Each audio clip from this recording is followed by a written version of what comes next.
They always said the same thing.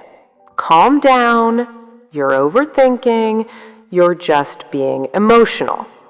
I heard it so many times that I almost believed it myself. Almost. My name is Maya, and in my family, I was the one everyone dismissed. If I questioned money, I was dramatic. If I asked about decisions, I was sensitive.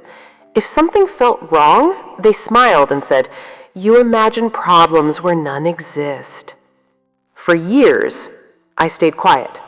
Not because I agreed, but because every time I spoke up, they used my silence later as proof that I was weak. It started after my mother passed away. Suddenly, everything changed. Family meetings happened without me. Documents were signed without my knowledge. Conversations stopped when I entered the room. When I asked what was going on, my uncle laughed and said, "Maya, don't start again. You always get emotional about these things." That word, emotional, it was their favorite weapon. I was told not to worry about the house, not to worry about the accounts, not to worry about adult matters. "You will be taken care of," they said. But something didn't feel right. Small things began to bother me. Bank letters addressed to names I didn't recognize, bills disappearing from the kitchen drawer, a lawyer's card I found in my cousin's coat pocket, and no one could explain why it was there. One night, I overheard my brother say something that froze me in place. "Once everything is finalized, she won't be able to do anything anyway." She? Me? I stood there in the dark hallway, heart pounding, realizing something terrifying. They weren't protecting me. They were excluding me. The next day, I did something I had never done before. I stopped asking questions out loud. Instead, I started listening. I searched through old boxes. I opened drawers no one touched anymore. I went through emails my mother had printed years ago and kept just in case. And that's when I found the first document. Folded, yellowed, but very real. My name was on it. Not as an afterthought, not as emotional support, as a beneficiary. My hands started shaking, because if this paper was real, then everything they told me was a lie. And this was only the beginning. In part 2, you'll hear about the second document, the one they tried to destroy, and why finding it changed the power in that family forever. I didn't confront anyone after finding that first document. I knew better. If I showed my hand too early, they would deny everything. So I acted normal, quiet, agreeable, exactly how they liked me. But inside, something had shifted. For the first time in my life, I wasn't doubting myself. I was doubting them. 2 days later, I went to the old storage room behind the house, the one everyone said was full of junk, the one no one ever cleaned. That room belonged to my mother. I remembered her saying once, "If anything ever feels wrong, look where people stop looking." So I did. Behind a broken suitcase, under a stack of old blankets, I found a small metal box, locked. I almost left it there. Almost. But then I remembered how many times I'd been told, "You're just emotional, Maya." I broke the lock. Inside were copies, not originals. Copies. Property records, account summaries, a handwritten note in my mother's handwriting, and one envelope labeled with my name. I sat on the floor and opened it.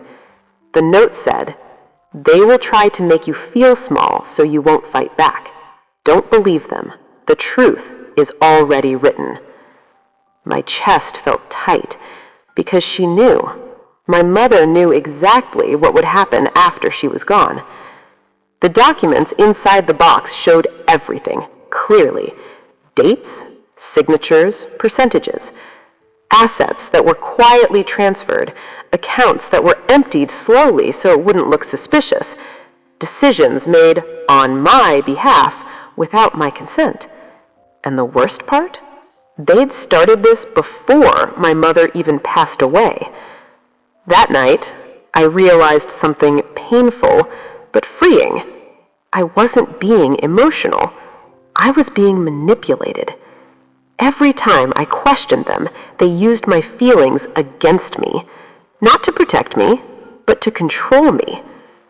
The next morning, I watched my family differently. The forced smiles, the fake concern, the way my brother spoke over me in conversations, the way my uncle avoided eye contact now. They didn't know I had proof. Yet. I booked an appointment with a lawyer. I didn't tell anyone. I didn't ask permission. The lawyer looked at the documents silently for a long time. Then he said, "These aren't misunderstandings. These are deliberate actions." That sentence hit harder than anything else, because misunderstandings can be forgiven, deliberate actions cannot. And then he said something that made my stomach drop. If these documents hadn't survived, you would have lost everything. I walked out of that office calm on the outside, but inside, I was burning, not with anger, with clarity. They thought calling me emotional made me powerless. They were wrong, because emotions fade. Evidence doesn't. In part 3, you'll hear about the moment my family realized I wasn't confused anymore, and the mistake they made that exposed them completely. I still didn't confront them.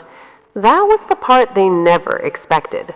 Instead, I waited for the moment they felt safest. It came during a family meeting my uncle called. He said it was about keeping things peaceful, about moving forward together. Those words almost made me laugh. Everyone sat around the table like actors who had rehearsed too well. My brother spoke first. He talked about responsibility, about how I was too sensitive to handle big decisions. There it was again. Emotional, sensitive, unstable. I let him finish. I let everyone nod along. Then my aunt looked at me and said, "Maya, we just want what's best for you." That's when I realized something chilling. They truly believed I didn't know. They believed the story they'd built around me was solid, that I would stay quiet out of fear, out of doubt, out of habit. So I asked one simple question. "Can I see the updated account statements?" The room changed instantly. My uncle cleared his throat. My brother avoided my eyes. Someone said, "We'll get those later." I smiled and said, "No need. I already have them." Silence. Not confusion, not surprise. Fear. I reached into my bag and placed copies on the table. Not all of them, just enough. Dates. Transfers, signatures. My brother's face went pale. He said, "You don't understand what you're looking at." I replied calmly, "I do, and my lawyer does too." That's when the excuses started. They talked over each other, blamed paperwork, blamed timing, blamed my mother's health, blamed everything except themselves. But the most revealing moment came when my uncle said, "We did this to protect you." Protect me.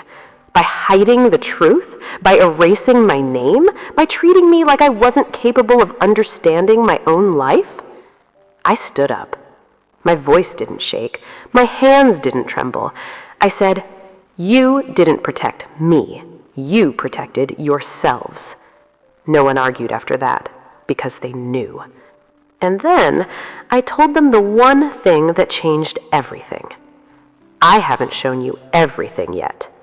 That was the moment panic set in, because they finally understood this wasn't a misunderstanding anymore. This was exposure, and I wasn't asking questions now. I was making moves. In part 4, you'll see what happened when the final document came out, and how the people who called me just emotional suddenly begged me to stop. They tried to stop me before I could finish. My uncle stood up so fast his chair fell backward. My brother kept saying my name like that would fix everything. Maya, let's not do this. Think about the family. You're overreacting again. That word. Again. I took a slow breath and pulled out the last document, the one they were praying I didn't have. It wasn't just a statement. It wasn't just a transfer. It was a signed authorization, dated, witnessed, and illegal. It showed exactly who approved the changes, who benefited, and who was deliberately kept in the dark. Me. I slid it across the table. No drama, no raised voice, just paper. My brother didn't even touch it. He already knew. My uncle's hands started shaking. He said, "You don't understand what you're looking at." I replied calmly, "I do, and my lawyer does too." That's when the tone changed. Suddenly, they wanted to talk privately. Suddenly, they wanted to make things right. Suddenly, I wasn't emotional anymore. I was dangerous. They offered compromises, money, apologies, promises they never made before. And for the first time in my life, I said no without explaining myself. I didn't raise my voice. I didn't insult them. I didn't cry. I stood up, picked up my documents, and said one sentence. "You taught me to doubt myself. Now I trust the proof." I walked out. A week later, my lawyer filed everything, quietly, professionally.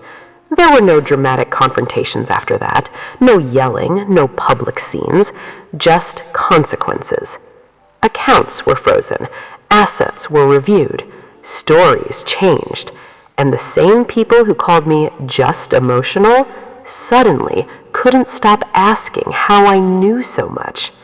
I didn't answer, because the truth doesn't need closure. It needs boundaries. Today, my life is calmer, smaller circle, clearer mind. I don't attend meetings where my voice is questioned. I don't explain my pain to people who caused it. And I don't shrink to keep others comfortable. They underestimated me because I stayed quiet. They were wrong. I wasn't weak. I was watching. And the moment I stopped doubting myself was the moment everything shifted. If you've ever been told you're too emotional for speaking up, remember this. Feelings don't erase facts, and silence doesn't mean ignorance. Sometimes the strongest response is simply showing the documents.